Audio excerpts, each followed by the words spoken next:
Hello everybody and welcome back to Anxious Me, my journey with Fluoxetine. Got a couple more questions that I'm going to answer. I'm going to say it right off the bat. Please give me questions. I will literally answer anything. I just want some help with making interesting content with these videos, because it's mainly for me to keep track of my progress, taking medication every single video. Every day I take medication, it's in these videos.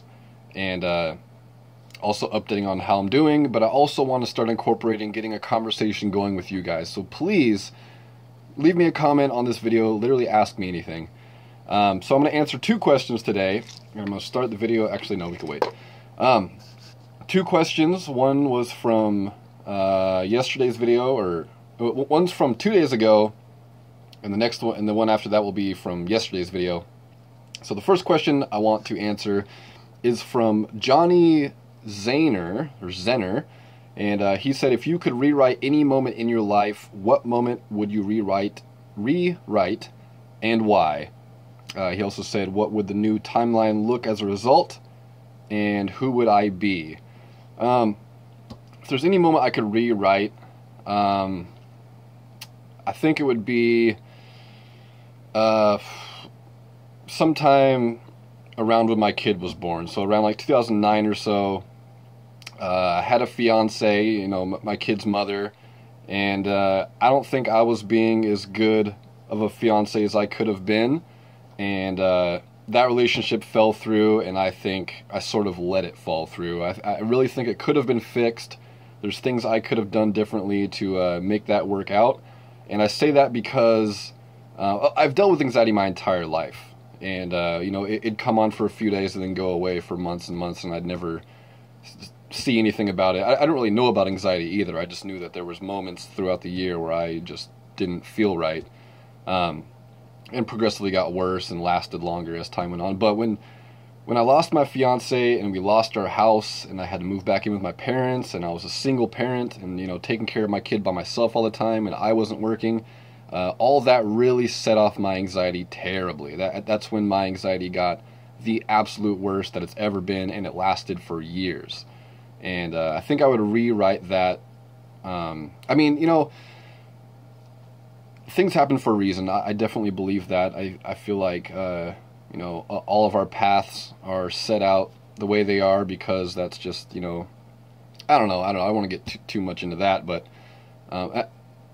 it's hard to say if I would go back and rewrite anything if I had the choice, because of that breakup and because of that hard time I went through. I had other life experiences, and I met people, and I dated girls, and I met girls, and there was a lot of experiences I had because of that breakup. If that breakup didn't happen, I wouldn't have met certain people. I wouldn't have had these experiences and been in these fun situations. But also, I think a lot of the bad stuff wouldn't have happened. Maybe my anxiety wouldn't have gotten as bad as it was. I wouldn't have to move back to my parents' house when I did. So I think around that time, I would have liked to go back and rewrite that moment, because I think things would have turned out better in some ways. Not that I want to. I'm just answering the question. It's not like on my mind all the time. It's just for the sake of this question, I guess that would be my answer. Johnny also asked, is there anything you miss that used to be a part of your day-to-day life that isn't currently present, that you wish was? And that's my social life that I had before.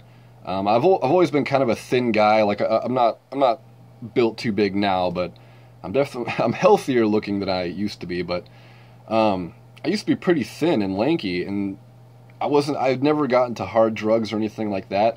I think that I was, and this is like a weird point to make leading up to this, but I was just always out hanging out with my friends and stuff, and it's not healthy, but like it's almost like I was so social all the time that I didn't have time to have breakfast, lunch, and dinner. Like that's such a weird point to make. Basically, my point is, like, I was out hanging out with friends and doing stuff all day, every single day, from the moment I woke up. Didn't eat breakfast. I'd just wake up, maybe grab a little something to eat, and I'd be hopping in the car, drive to my friend's house, and we would hang out all night until, midnight, 1 o'clock, and come home and go to sleep, maybe work, maybe go to work the next day, but just do it all again. I was always out, always hanging out with people, and I really do miss that. I'm comfortable here in my zone, in my shell here, but I think that's a result of the panic disorder and the agoraphobia and stuff coming to a head.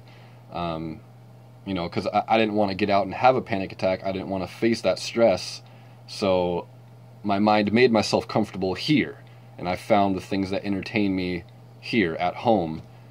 So I enjoy being here. I enjoy being alone, being an introvert, a lot of the time, but I really do miss the want and the drive to go out and do fun stuff, like activity stuff, and not just go to a friend's house and sit on the couch for an hour like I try to do nowadays. Like that's an aspiration I have, is just to go out and hang out for a few hours at a buddy's house. But before, I would go out with my friends in their trucks and go up in the woods and, go stumping or off-roading and go quadding with people, dirt biking, or just have fires out in the road, out in the middle of the woods and stuff. And I just have no desire to do that anymore because of this agoraphobia and this panic disorder and anxiety and stress and all that stuff. So that is one thing I really miss, is how social I was before, all of this got as bad as it did. So I hope that answers your questions, Johnny. Hope I answered them fully. I'm going to take our 20 milligrams of fluoxetine with our Canada Dry Sparkling Green Tea Ginger Ale. Not a sponsor, but if you want to be, you can. Here we go. Slurping noises are always great for videos. I gotta shave this mustache too. I keep getting particles on my mustache. So that's it for Johnny. I know he said one more thing. He said long haul trucking. He said long haul trucking would afford you a chance. I'm trying to understand what he's saying. Would offer you a chance to be alone while seeing the world. You could be a driver and make videos like Trucker Josh. Looks like a cool gig. I guess Trucker Josh is probably a YouTuber who does long haul trucking and drives around the country and probably does vlog type things. It would be cool to go out and see the country and be alone and stuff, but I don't like being alone in that sense. I'm independent in a lot of ways, but I'm also very codependent. If I'm really anxious or something, or I'm having a bad day, I like to have somebody by my side. Like if I go to the store or go on a drive, I like to have somebody with me. And driving in general gives me tons of anxiety, so I really can't imagine being away from my home base, driving around, even city to city, like from one city to another, a couple hours away. Sorry about that, had to do a little bit of editing, but I don't think I could do the long haul trucking stuff, because the way I explain it is, like mentally there's a tether, like a stretchy rope tied from my house to me. And the farther I go from my house, the tighter that tether gets, and the harder it is to hold on, and it feels like it's going to snap back or it's going to break, and I'm going to go flying this way. And that's always the way I've kind of explained it. So I don't think I could go long-haul trucking and drive for long periods of time. I think that would make my anxiety worse. Although it could be a way to face my fear in a way and really truck through it, no pun intended, or maybe it was. That's not something I'm willing to do, though. As far as a job or a career, I would love, either something in my city, close to home, or work from home. That'd be perfect for me. So the next one is from a guy named Tom Willowson, and he says, I'm on day 7 of fluoxetine. The first 3 days I was feeling low, felt like necking myself, which I guess is probably killing myself. Don't do that. Day 4 and 5, I felt pretty good, but not great, just blasé. Today I had a panic attack about going back to work to a point where I was looking for other jobs. Is it going to get better? Yes, it's going to get better. So you're on day 7, so you're on 1 week. That was around the time where I first, and you can go back in these videos because I redo these every day. I think it was around day 7, maybe shortly after or shortly before, I decided to test this medication and see if it was making me better. So I went to the store. I purposely went to a store across town and just to see how it went, and I had a panic attack. So it doesn't work right away. Even my doctors told me it takes 2 or 3 weeks to really start setting in your system, and you know, about that long to start seeing real results. And to answer your question, yes, that's normal. Nothing's going to change greatly now, and yes, it gets better. Trust me, I'm on day 40 something. It's gone by really fast. I know 40 days compared to your 7 days seems like a long time, but it's gone by so quick, and 100% it gets better. It's crazy easy now for me to do a lot of things. Like I could be sitting here on the computer on Facebook or YouTube doing my thing, and a thought will pop up in my head that I need to go to the store. I could literally get up that second, put my shoes on, my coat, grab my keys, and go to the store. No thoughts about it, no anxiety, no nothing. I promise you it does get better. Now, they say this medication is different for everybody. For some people it's a miracle drug and it'll work for you. For other people, they have to go through different medications. And I'm just keeping it real with you. I know that's hard to hear. I know this. But give it a try, man. Let it go for a month or so. You're only on day 7. Let it go for 2 weeks, 3 weeks, and then see how you feel. And I think a lot of it has to do with mentally, you know, helping yourself too. Because as we all know, people with terrible anxiety and agoraphobia and panic and stuff, we know how strong our mind can be. And I think you have to at least try in the littlest amount to have a positive outlook on it and stay positive about it. Because I think mind over matter could really set in, and you know, maybe it won't work because you're psyching yourself out. Although, and on the flip side of that, I've had my doubts about this medication this whole time, and I've noticed a ton of results. So it's been working very good for me.